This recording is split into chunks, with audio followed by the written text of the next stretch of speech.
আজ তোমাদের একটা কেকেতেই চারটে ফ্লেভার দেখাবো। একটা পোর্শন আমি চকলেট বেক করেছিলাম, আর একটা পোর্শন ম্যাঙ্গো, আর একটা বড় ভ্যানিলা পোর্শন ছিল, সেখানে বানাবো বাটারস্কচ আর ভ্যানিলা।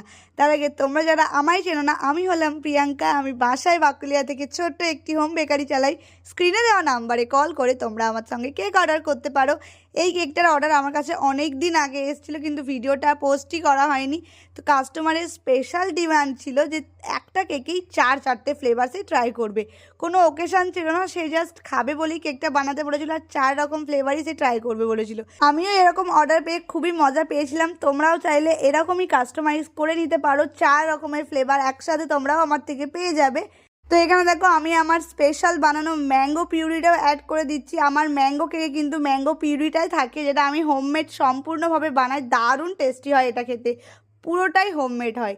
তো একদিকটা চকলেট দিয়ে দিয়েছি, একদিকটা ম্যাঙ্গো পিউরি, আর এই যে বাটারস্কচের পোর্শনটাই বাটারস্কচ দিয়ে দিলাম, আর ভ্যানিলা পোর্শনটাই আমি দিয়েছিলাম হোয়াইট চকলেট।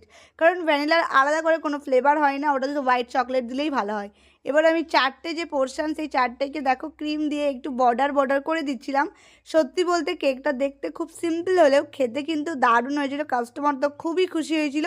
এমন ইউনিক কেকসের ভিডিও তোমাদের কেমন লাগছে অবশ্যই কমেন্টের মাধ্যমে জানিও। তো আজকের ভিডিওটা এইটুকুই, কেমন লাগলো জানিও। আর এই কেক অর্ডার করতে গেলে কিন্তু একদিন আগে অর্ডার করতে হবে। তো আজকের মতো বাই বাই।